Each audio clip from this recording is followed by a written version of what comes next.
Both of these generations of the M3, you can find them for under 50 grand. So should you get one? That's what we're here to find out.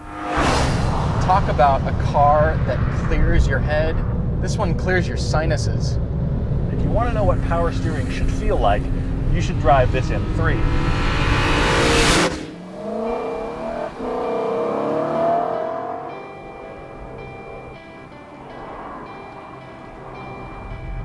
I'm now in the current generation of the BMW M3, the E90 series. This happens to actually be an E90 because this is the four-door.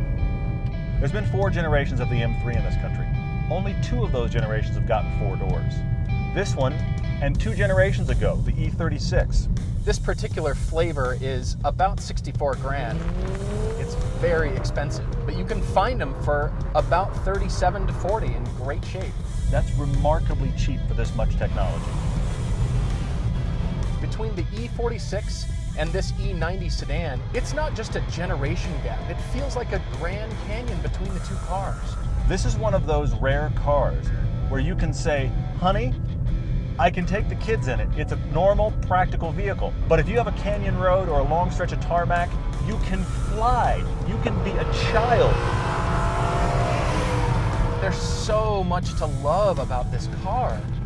The main one being the engine.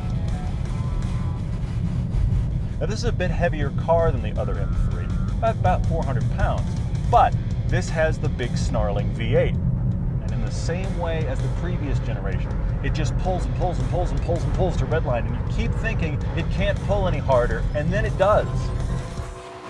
At 4,000 RPM, it really starts to sound like a true muscle car. At 6,000 RPM,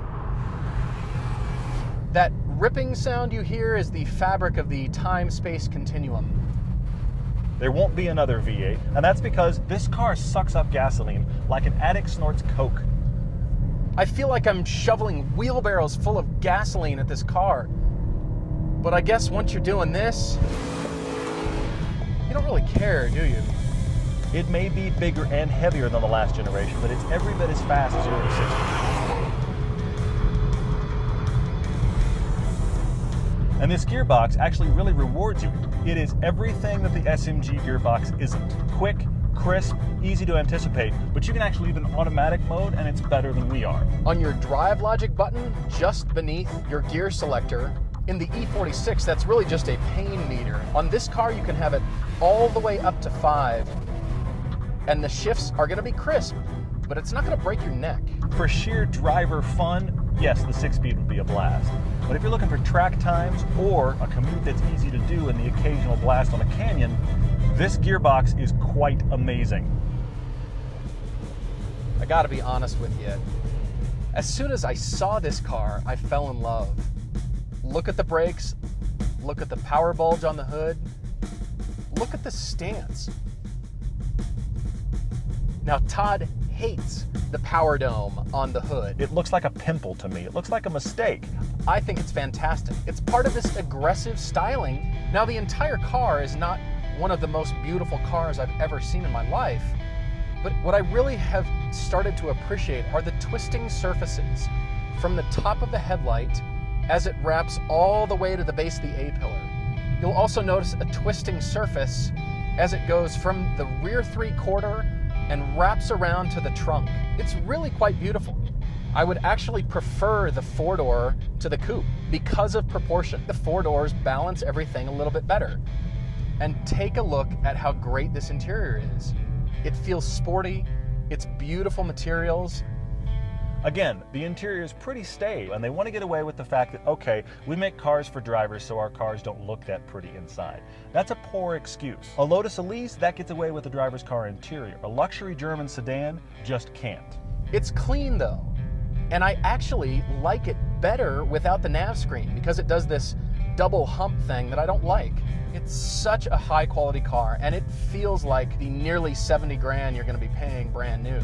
Of course, BMW is continuing to rule the world of seats. These seats are even better than the last generations. You can change how wide the seat bolsters are, how hard they are, and where the lumbar is. These seats are brilliant.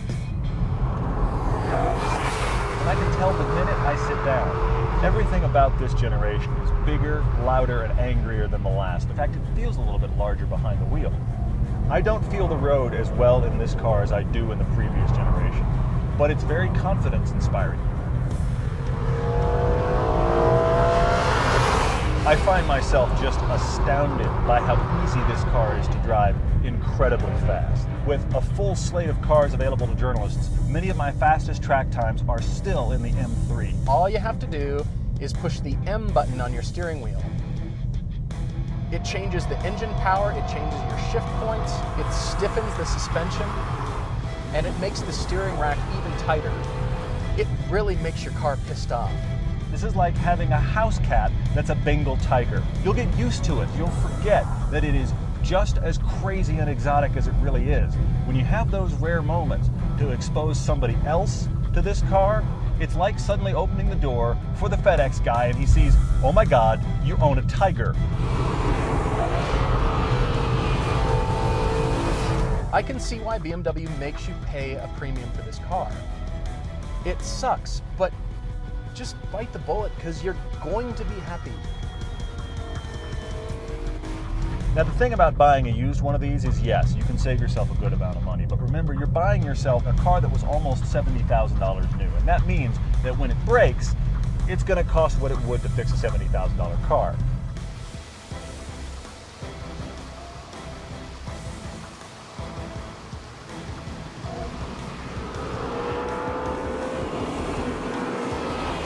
There are faster cars, and there are more purposeful cars. They're more purpose-built. But this is such a great all-around car. I want this thing. I want it. I would buy it in a heartbeat. If you're looking for a classy, luxurious family car that you also can just trash when you've got extra money for gas and tires, you can't beat the M3, honestly. Nothing else is this classy and also this amazing to drive.